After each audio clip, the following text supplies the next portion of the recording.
What is up, everyone? I'm coming on here for a couple of plays for today.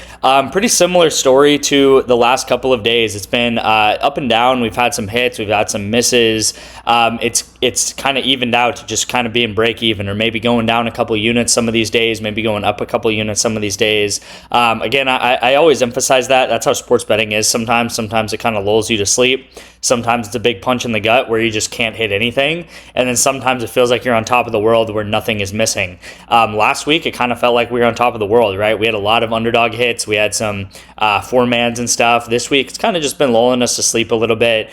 And that's completely fine, right? That's how betting's gonna work sometimes. You're not gonna win every single day. You're not gonna lose every single day. Some days are gonna be kind of break even and kind of not much happened. And this is ultimately a little bit how it went today. I mean, we might have went down just a little bit here. We have 3 misses here on underdog. We have this hit right here on underdog, which is this happened literally right after I sent out my video yesterday. I talked about this one already with Bull in yesterday's video, but he gets 40 fantasy score.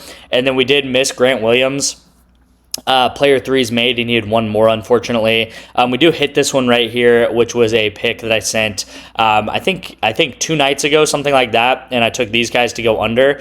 These guys end up going 0-3, right? So they lose all 3 games, which I talk about all the time with League of Legends. When a team loses, they do not get many kills, and that is exactly what you see here. And then you have Jinji, JDG, and these guys went under again. Jinji actually played a good game, and I believe they go 2-1, but this line was just a little bit too high for him here. And then we have this taco setup. We have this taco set up with SGA. I want to get into this. With this taco right here, guys, I sent out this Call of Duty line at 7.5, and it is already at 6.5, right? So maybe it'll bump down to 6, but I mean, if you get someone at 7.5 and they bump down to 6.5, that's like a 20% bump. So really amazing bump already to get him down to 6.5. And this was at 7.5 for quite a bit here. So hopefully you guys did get this in. This was also sent out as a free play, I believe, to my free VIP. So yeah, hope you guys did get this in. We got to wait till Friday for this one, but, you know, it's no big deal whatsoever. We'll just wait a couple of days for this to go ahead and play out. I do want to get into this pick as well, because this is actually going on right now, and I'll show you guys how the game has gone already so far. I don't know why this keeps deleting, but you have SGA obviously hitting his taco, and then you have Clear right here in the top laner for BFX. Real quick, I did mention that this G2 team got 0-3'd. You'll see the game here, 16-8 the first game, 18-7 the second game, and then 27-12 the third game. So again, this is why these 3 guys right here went under, because they got destroyed and they got 0-3'd. So their team did really bad, causing everyone to go under. Now, I talked about this BFX team, right? It's this FearX team, and they're playing this Team Secret Whales team, and I talked about this and why I liked Clear over for 2 reasons. One, because the FearX team is likely to either 2-1 or 3-0 their opponent. So they're the better team. They're likely to win the game. Causing all of these guys to get a lot of kills. You will see the first game was 23-16.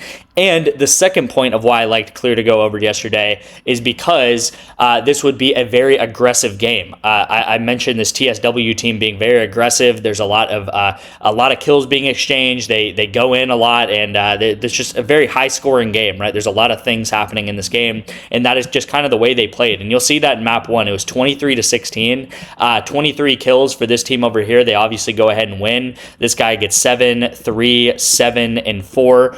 Clear is the guy that we bet on, so he already has 4 kills. And then the second map is going on right now, and you'll see another pretty high scoring game, and this is like 10 minutes in the game already, so being 6-6 is pretty high scoring. And you will see that there's already Clear has 3 kills, right? So he already has 7 kills. Again, who knows, you know, I just another kill just got added on. Right now it's 6-7 here, but you'll see a very high scoring game once again being played on the second map. It's a close one, so it should go into a longer game. Clear already has 3 kills, so he has 4 kills here, 3 kills here. That makes him 7 kills in pretty much the beginning of map 2. So it's looking good so far for him to get 9 or more kills in this play here. Again, I don't want to jinx anything. There's definitely a chance that he just completely goes cold turkey and just gets nothing after that. But it's looking good so far, and it's looking like the play that we called yesterday is kind of working out, at least how we called it there with that higher scoring game.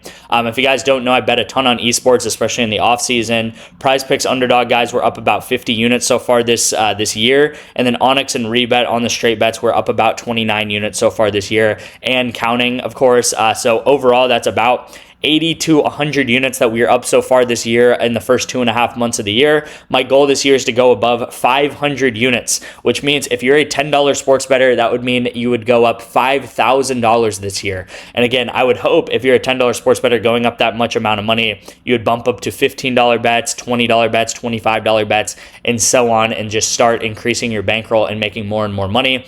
If 500 units sounds way out of the ordinary, I'm here to tell you that it's not, because in 2024, we went up 600 units, and in 2025, we went up 270 units, okay, guys? So all I'm aiming for this year is right in between both of those numbers at about 500 units, and yeah, I think we can be able to do that pretty easily, especially with Underdog Fantasy, the straight bets, the Prizepicks correlation, as we always do, guys, and yeah, you guys will hopefully see that progress throughout the year. So before I get into the first pick, I do want to say with Sleeper, guys, text me the word Sleeper. You'll get 2 months free of the VIP. They just improved their payouts on Sleeper as well. So this is a kind of trickle down effect of that Underdog change that I've talked about quite a lot. If you deposit $10 into Sleeper, I'm going to Venmo or Cash App you back the $10. So it's completely risk free. It's pretty much like you depositing $10 into an app. You're going to obviously keep that money because in the app, and I'm going to pay you back that $10. So you put $10 into Sleeper, you'll have $10. You'll get a free $20 entry. You'll get paid back the $10, and you'll get 2 free months of the VIP. So I mean, it's a win-win-win for everyone. I also get a little bit of kickback from that as well. So it'll help me out. It'll also help you guys out because you guys will get 2 free months of the VIP. Let's get into the first pick of the day. I have some March Madness plays today. March Madness officially, in my book, starting tomorrow. You kind of have these like first 4 team games going on. The Texas game was a very close game last night. And then you also have some games going on tonight. I think it's like kind of forgetting some of the teams, but you have some of the teams playing tonight. But I really wanted to look forward into the actual March Madness bracket, which is really happening tomorrow, because I think some of these first 4 games can go a little go just a little bit of different ways, really. But I really like March Madness for a couple of reasons. The first reason is because you have teams playing all out, right? There's no 7-game series. There's no, there's no like best of 3 or anything. It is like win and you're in, lose and you're completely out and your season is done. So that means that a lot of these players are going to play their starters the entire game, or a lot of the game, right? Their best players, the guys that are going to go to the NBA one day, they're playing them the entire game, and these guys need to be playing on their A game. And on top of that, when we get into like the 3rd and 4th day of March Madness especially, so really going into the weekend, you're going to see trends emerge. And I'm not a guy who bets very much on trends, but you can really catch on to trends in March Madness early. And as you guys know, in March Madness, there will be certain players, certain teams that have Cinderella stories, certain runs. And if you can bet on them over and over and over throughout the different games they play, like every other day when they play the games, you can make a lot of money kind of laddering those guys, right? You might get a guy that he just goes over points every single day that he's playing because he's playing the entire game. So I'm going to be talking about that more and more, but that's my strategy for March Madness. I don't normally like to bet on trends with NBA. Like, let's say this guy gets 30 points 2 games in a row. I'm going to take his over again the 3rd game. That's not normally what I do in the NBA, just because the NBA doesn't really operate off of trends. But March Madness definitely does, because every single game means so much, and these teams are very even. You're going to have a lot of games that are close, go down to the wire, overtime, etc. Okay. First pick of March Madness, guys, is going to be South Florida money line. Now, they are not favored to win. I kind of forget what the seeding is here with these 2 guys here, but sometimes the seeding can actually throw you off a little bit of what actually these teams are and what actually these teams' skill level is. So, I would also recommend to not look at the seeding because sometimes the seeding, like I said, can throw you off. Like if you have a 10 playing a 7, sometimes those teams can be completely even. But because you have a 10 playing a 7, you'll have a 7, maybe a 10 that is better than the 7 actually, or maybe it's kind of more of a 50-50 than the seeding does say. So this is South Florida, guys. I think South Florida is a really good team. They're playing Louisville, and I think this is more of a 50-50 matchup than the books have it at. So we're getting plus 170. Now, again, I'd said 50-50. So again, there's a 50% shot in my eyes that South Florida wins, 50% that Louisville wins. So again, Louisville, still a good team. They can still win this game, but we are getting like a close to 3x payout for this, right? I'm putting 25 down to win close to $70 for this. I would recommend going about a half unit to 3/4 of a unit on this. So I'm not putting my full unit on it. My full unit is about $40. So go with that take that with a grain of salt, right? ONYX Odds, another app you guys can sign up for. It is spend 10, get a free $100. Okay, so this is the best app sign up that any app ever has. Okay, that I've ever seen in my life. You get a free $100 with just 10 bucks. So I can't match that. No other app is really matching that, and that's why I love ONYX, because you can bet on money lines, spreads, these straight bets, right? And you'll see the performance of the straight bets so far this year. We have close to a 20% ROI, which is really unheard of. And, we're going to keep continuing to do that throughout March Madness. So go ahead and sign up with ONYX Odds, guys. The second pick of the day is going to be on Underdog Fantasy. We have two esports plays, right? Two esports plays. One is today, and then one is Friday with these Counter-Strike games. With these Call of Duty games, which I've really been liking betting on recently. But the first pick of the day is going to be in Counter-Strike, and we're taking this Polo guy, and we're taking him over 30.5 kills in maps 1 through 2. And then we are taking Nero in Call of Duty, and we are taking him game 3 under 25.5 kills, okay? So again, some of these esports lines can be a little bit confusing because you need to make sure to bet on the correct game, right? You have maps 1 through 2, which is not a problem, but these Call of Duty guys play 3 games at least. Sometimes they play 5 games, but they play 3 games, so you need to make sure to bet on game 3 under, because game 1, they play a completely different game. Game 2, they play a completely different game type, and then game 3, they also play a different game type. So game 3, I like the under for this guy here, Nero. His team is not favored to win. Cloud9 is one of the worst teams in the league, so that is why I'm taking him under, because his team should lose this match. This is also a 3.5x, which is really important to understand, right? When you get a 3.5x, that's a much better payout than what Prizepicks is giving you at a 3x. It doesn't sound that crazy because just an extra 0.5x, but I'm telling you guys, over the long term, these little 0.5 differences make a huge difference in sports betting, okay? So this is the pick of the day on Underdog. You guys can also sign up for Underdog. Pretty much every app I talk about today, you guys can get signed up for, put 5 to 10 bucks in, get a month or 2 free of the VIP, and it's really as simple as that to get into the VIP free if you do want to do that.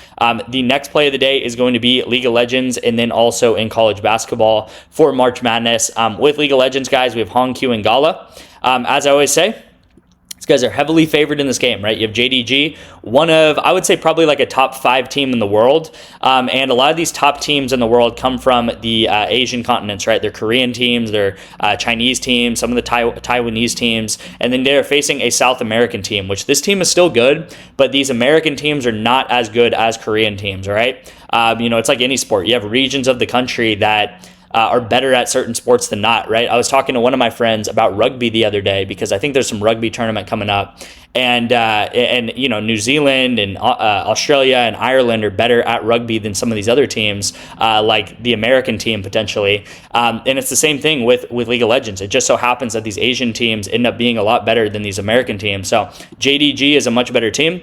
You don't have to take that from me. You can look that up on Bovada or any of these sports books and see that JDG is a really good team. So I'm taking them over.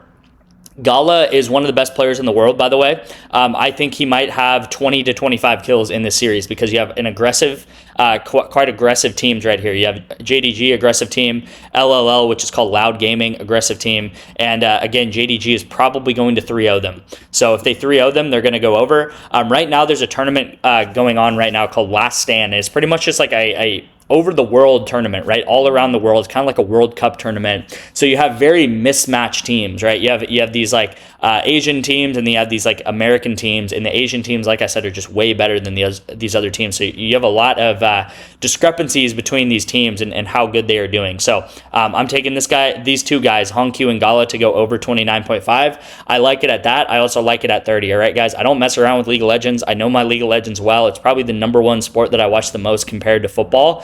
League of Legends and football. Obviously, no football going on right now, so I watch a ton of League of Legends, and I'm really studying the game because I think it's the best thing to be betting on Prizepicks and on Underdog Fantasy. All right, so the pick of the day on March Madness is going to be Franquan Sherman on Kent State Gonzaga, and I'm going to take him under 8.5 rebounds. Now, this is the case here where I think Gonzaga is going to absolutely blow out Kent State. I think they might win by like 40 points, and Gonzaga is just a much better team, a much better athletic team, and they should dominate the rim. They should dominate the boards. Sherman is not used to playing teams like this. Like I said, these March Madness teams, yes, you have your best players, like Sherman, probably one of the best players on Kent State. going to be playing most of this game because it is March Madness, but you also have the same with Gonzaga. So Gonzaga is going to have their big men, all of their players playing most of this game because it's March Madness. They don't want to lose. They want to set the tone in March Madness. They waited all year for this game, and they're going to be playing their best players, their biggest big men, their most physical big men, and they're going to be playing them probably all 40 minutes of this game, probably like 35 minutes of this game, because it is such a sought after and prepared for tournament, because this is, again, what they've been preparing for all season long, right? This is March Madness now. This is their first game of March Madness, and they're going to be playing their best players for 35, 36 minutes. Just watch it happen, guys. Watch the games today. Watch the games tomorrow. Everyone's minutes, all the starter team's minutes go up by like 5 to 8 minutes, which is a lot in college basketball, because all of these players are so bought in, and the coaches are going to play their best players. Because again, if Gonzaga loses to a team like Kent State, Gonzaga's coach is probably going to get fired or something like that. So they don't want that to happen. They're going to play their best guys for as long as it takes, okay? So this is the play of the day on Prizepicks, guys. Hopefully we can go ahead and finish off this SGA line. I kind of want to check the game here. Yeah, all right, now you have clear at 7 kills. So you guys see, this game over the course of this video has gone and gotten another like 15 kills. Clear now has 7 kills in map 2.